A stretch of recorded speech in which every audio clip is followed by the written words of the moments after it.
Alors, j'avais une image PNG, donc une image pixel d'un téléphone. Si je la sélectionne comme ça sur le Mac et je fais barre d'espacement, on voit à quoi ça ressemble. Donc clairement à l'origine ce sont des vecteurs, c'est une image vectorielle, mais sauf que là elle est vraiment sous forme de pixels. PNG, c'est des pixels. Ça ne se voit pas trop ici quand je zoome, mais enfin vous me croyez parce que PNG ça peut pas être du vectoriel, c'est des pixels. Donc je n'ai trouvé cette image de téléphone que en version pixel. Même si à l'origine, le fichier qui a fait ça, c'est du vectoriel, la personne qui a fait ça en vectoriel, très certainement. J'ai Illustrator qui est ouvert, là, voilà. Illustrator est ouvert, on le voit. Et quand je fais fichier ouvrir dans Illustrator, que se passe-t-il si j'ouvre une image pixel dans Illustrator? En fait, dans Illustrator, il faut toujours importer une image pixel dans un document Illustrator que vous avez fait avant. Mais là, si je fais fichier ouvrir et que je fais l'erreur d'ouvrir et non pas importer une image pixel, on a l'impression que tout va bien, sauf que l'image est très grande, mais ça, à la limite, je clique sur elle avec la flèche noire et je prends l'outil de transformation manuelle et avec les touches Shift et Alt, je réduis sur la page. Voilà. Si ce n'était que ça, c'est pas très grave. Mais le plus grave, c'est que quand on ouvre une image pixel dans Illustrator, ce qui arrive, c'est que, en fait, tout est vide. Toutes les palettes sont vides. Si je vais dans le menu fichier, dans le menu fenêtre nuancier, j'ai le nuancier qui ne comporte aucune couleur. Et c'est la même chose pour toutes les palettes de Illustrator. Les formes, donc les brushes, c'est vide. Les symboles, c'est vide. Tout est vide, en fait. C'est ça le problème. C'est normal, c'est parce qu'en fait, on n'a pas démarré d'un document de départ, un document modèle, et donc ce n'est pas la chose à faire. Donc je vais ici fermer le document sans l'enregistrer. C'était une erreur, donc, de faire fichier ouvrir et d'ouvrir un fichier pixel dans Illustrator. J'ai répondu non, je ne l'enregistre pas. Je crée un nouveau document, fichier nouveau. Je vais le créer pour, par exemple, format lettre pour l'impression. Voilà. J'importe le téléphone au format PNG. J'enfonce la souris, je garde enfoncé, je bouge, je détermine la dimension au moment de l'importation. Et la différence, donc, c'est que j'ai fait les choses correctement. Là, une image pixel, je l'ai importée et non pas ouverte directement. Et donc, si je vais voir dans le nuancier, j'ai des couleurs. Si je vais voir dans la palette des formes, j'ai des brushes, etc. Toutes les palettes sont peuplées parce que j'ai démarré d'un document de départ, un document modèle. Donc, c'était le document pour l'impression au format lettre qui contenait déjà tout ça, ce modèle. Donc ça, c'est une première chose. Voilà, donc c'est une image pixel. Si on zoome, on voit les pixels. Alors, pour la transformer en vecteur, donc précédemment, on avait pixelisé les vecteurs dans Illustrator et on les avait revectorisés. On avait utilisé menu fenêtre, tout en bas, vectorisation de l'image, le panneau vectorisation d'image. Donc ici, visiblement, il ne voit pas qu'il y a une image qui est sélectionnée. Je vais avec la flèche noire la sélectionner, cliquer à côté, la sélectionner. Voilà, il voit qu'il y a une image. Et je vais cliquer sur vectoriser. Et là, il me dit que ça risque d'être un peu lent parce que l'image contient beaucoup de pixels. Je clique sur OK, c'est pas grave. Ce sont maintenant des vecteurs. Si on zoome, on ne voit plus les pixels. Mais l'image pixel est toujours derrière. Si on clique ici, on va pouvoir faire apparaître les pixels en fait. Parce que elle est toujours là derrière l'image qui sert à faire les vecteurs. Parce qu'on a encore la possibilité de modifier certains paramètres ici. Alors ce que je vais faire ici, c'est dans les paramètres avancés, dire que j'ignore la couleur, ben, c'est du blanc. Si je fais menu affichage, afficher le damier de transparence, on voit qu'autour, ce sera bien la transparence. Tandis que si ceci n'est pas coché, ignorer la couleur, ça va me générer des vecteurs blancs qui seront inutiles dans ce cas-là. Il n'y a que la partie noire, évidemment, de cette image qui m'intéresse. Donc je coche bien ignorer la couleur. Bon, maintenant, je vais masquer le damier de transparence. Affichage, masquer le damier de transparence. Maintenant que vous avez vu que ce sont réellement, c'est de la transparence autour. À partir du moment où je coche ceci, la vectorisation ne va pas générer des vecteurs blancs. Je finalise la vectorisation en supposant que je suis allé sur le curseur seuil pour modifier éventuellement le curseur tracé, le curseur angle. Bon, ça ne fait rien ici parce que l'image est tellement parfaite, elle contient que des pixels noirs et blancs au départ, donc, et beaucoup de pixels, donc tout ceci ne change pas grand-chose. Je finalise, objet, vectorisation d'image décomposée.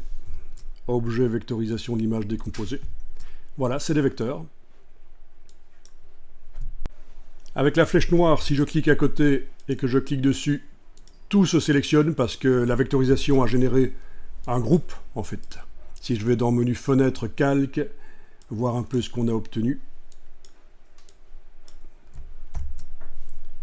on a obtenu en fait un groupe. Et donc quand on clique avec la flèche noire, ça sélectionne tout. Donc on a la flèche blanche plus qui est là derrière, qui va permettre la flèche blanche plus.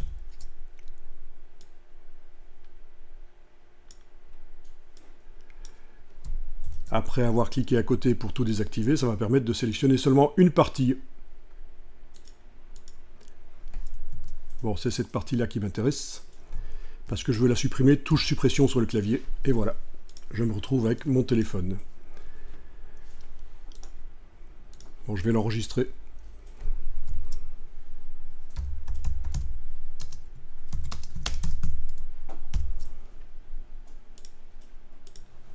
Et puis là, je vais pouvoir faire des choses, notamment avec l'outil rectangle, par exemple. Je trace avec la touche Shift, ça fait un carré.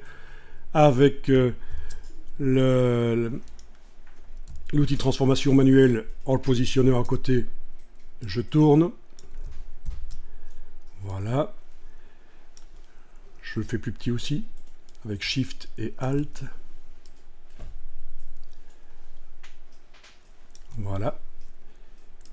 Et on sait que quand on sélectionne le tout, on va pouvoir faire un tracé transparent. Si on sélectionne le tout, ou on fait CTRL-A sur le PC, Commande-A sur le Mac, donc tous les vecteurs. Édition... non, pardon, sélection tout, oui c'est ça, sélection tout. On va pouvoir demander objet tracé transparent, créer objet tracé transparent, créer pour obtenir un effet graphique d'exclusion. Alors, ça n'a pas fonctionné pour certaines des formes, ça peut arriver. Je vais voir d'où vient le problème. Je vais ici avec la flèche blanche plus cliquer à côté, puis commande Y, je vais aller afficher par tracé uniquement et sélectionner ça. Commande Y, je réaffiche les couleurs. Ouais, j'avais pas besoin en fait de faire commande Y parce que j'aurais pu sélectionner par ici. Et je vais aller dans Fenêtre, Options d'objet. Et voir si dans les options d'objet, en affichant toutes les options, si je peux inverser le tracé, et ça marche.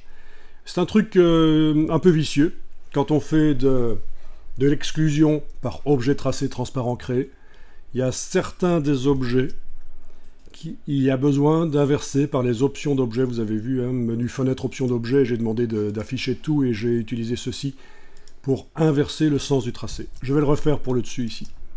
Je sélectionne cette forme-là, j'inverse le sens du tracé, ça marche. À partir de là, si je sélectionne le carré avec la touche, avec l'outil de transformation manuelle, je vais pouvoir bien sûr le tourner, faire ce que je veux avec, pour obtenir un effet visuel. Voilà. Et évidemment, je vais pouvoir aussi ajouter à ça du texte. Je vais le faire rapidement ici. Voilà, je vais juste faire un effet comme ça, par exemple. Voilà. Je prends l'outil texte. je clique, je tape. Avec l'outil de transformation manuelle, j'agrandis. Donc avec l'outil texte, j'ai juste bien sûr cliqué. Je n'ai pas fait cliquer-glisser, sinon ça fait un bloc de texte. Voilà, outil de transformation manuelle. Avec commande T ou CTRL T sur le PC, donc menu fenêtre, texte, caractère, je vais faire apparaître la palette des caractères et je vais peut-être aller changer la police de caractères. Je me positionne là-dedans et je joue sur les flèches au clavier pour passer en revue les polices. Ah ça peut être sympa, c'est mou, mais très peu apprécié dans le monde du graphisme, mais ça peut être sympa dans ce cas-ci. Donc, j'ai passé en revue avec les flèches sur le clavier, ces flèches-là. J'ai passé en revue les polices, mais sinon, bien sûr, vous avez la liste des polices accessible là. Et on a plein de polices disponibles. Alors, cette police de caractère qui est modifiable, je vais la vectoriser, texte vectorisé. Oui, dans le cas d'une police, c'est pas par le panneau vectorisation, c'est par texte vectorisé. Je vais la positionner au même endroit ici. Je vais sélectionner le tout. Donc j'ai englobé avec la flèche noire tout. Je fais objet, tracé transparent. Ah. Objet, tracé transparent, créé. Voilà, et ça fonctionne. Avant, c'était pas aussi évident que ça dans les anciennes versions d'Illustrator. Il fallait annuler la transparence, il fallait annuler l'objet transparent pour pouvoir en ajouter un nouveau dans le système.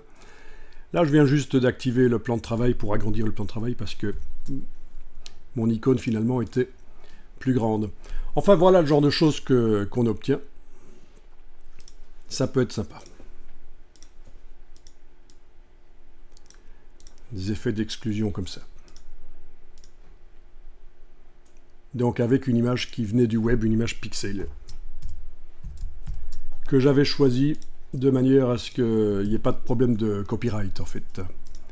Dans Bing, je suis allé chercher faune et dans les résultats, j'ai demandé domaine public, j'aurais pu demander Creative Commons. Donc il y a énormément de choses disponibles gratuitement sur le web. Donc ça vous remet un peu dans le bain par rapport à ce qu'on avait vu la fois passée, et ça complète. Et je vais finir avec ceci, je vais créer un nouveau plan de travail dans le document ici. Un peu n'importe quelle taille, ça n'a pas d'importance. Et sur lui, je vais importer une image que j'ai été chercher sur le web, mais j'ai fait une recherche spéciale. C'est-à-dire que après le nom de l'objet que je cherche, ou de quoi que ce soit que je cherche, j'ai inscrit SVG. Et ça, c'est des fichiers qui sont directement vectoriels. Alors, je pense que j'ai pris lequel ouais, finalement, j'ai pris celui-là.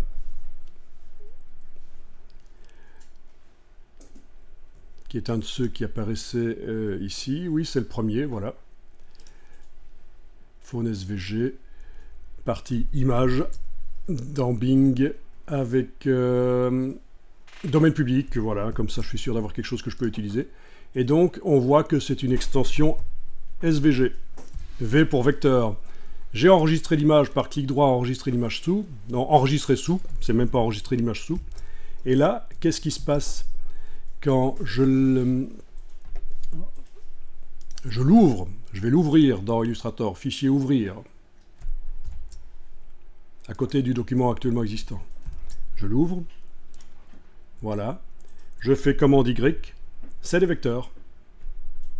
Ce sont des vecteurs. Donc je peux ici le sélectionner, le transférer. Édition copier. Le transférer dans l'autre document sur mon plan de travail. Édition coller. Le voilà. Le redimensionner. Faire quoi que ce soit dessus. Je vais faire un cercle ici avec l'outil ellipse avec les touches Alt et Shift enfoncées pendant que je trace là. Voilà. Je sélectionne le tout ici en englobant. Je ne peux pas faire commande A puisqu'il y a sur l'autre plan de travail des objets qui ne sont pas verrouillés, donc je suis obligé de sélectionner le cercle et le téléphone ici en englobant. Je fais objet, tracé transparent créé. Et voilà. Là, il n'y a même pas besoin d'inverser les tracés, c'est directement bon. Voilà. Avec la flèche blanche plus, je peux aller repositionner le cercle, faire quoi que ce soit. C'est juste un exemple. Oui, alors remarquez qu'avec la flèche blanche plus, je prends par le bord, parce que si je prends par la couleur, ça resélectionne tout. Il faut que je prenne par le bord. Parce que si je prends par la couleur, ça sélectionne tout comme ça. Voilà. Donc voilà, vous avez vu l'utilisation d'images pixels de choses qui viennent du web, là. Et puis l'utilisation d'images vectorielles.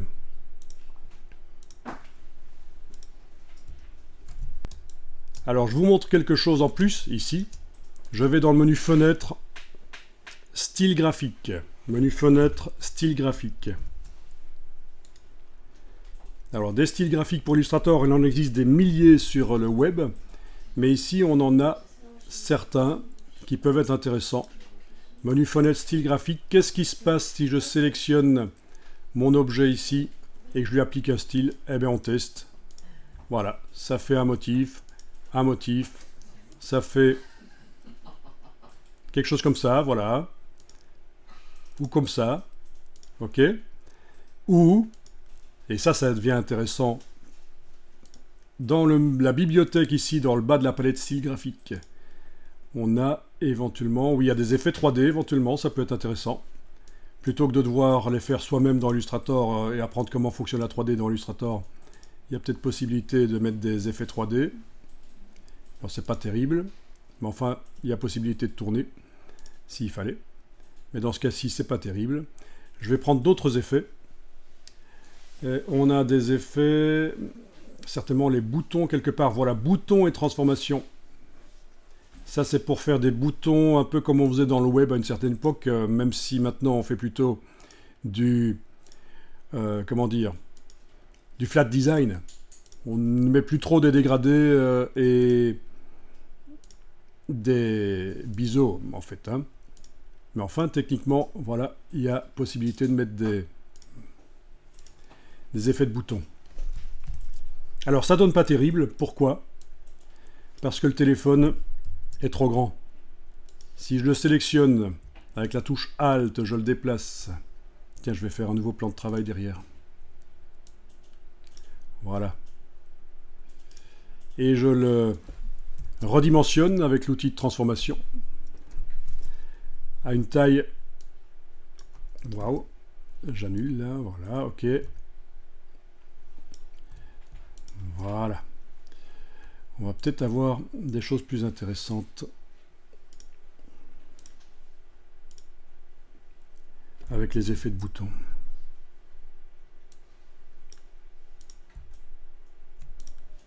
Oui, donc dans ce cas-ci, c'est pas terrible. Il faudrait, si je veux obtenir quelque chose de bien, que le téléphone soit en dehors du cercle, en fait. Hein. Voilà. Ça ne donne pas terrible l'effet d'exclusion avec tous ces biseaux qui apparaissent. Ouais, il y en a d'autres. Hein. Il y a d'autres choses possibles.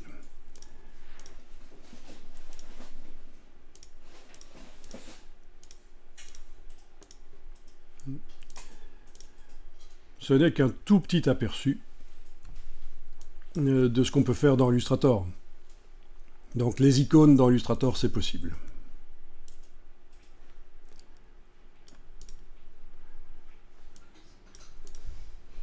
Ok, j'enregistre ça.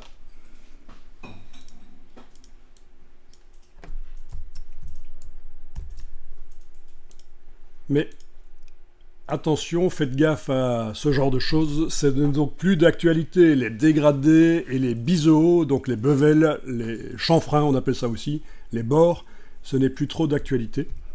Ce qu'on fait maintenant, c'est plutôt du flat design, vous êtes au courant. Voilà, si dans Google je tape flat design icon, je vais tomber sur pas mal d'images en flat design. Voilà, on est plus dans le flat design maintenant.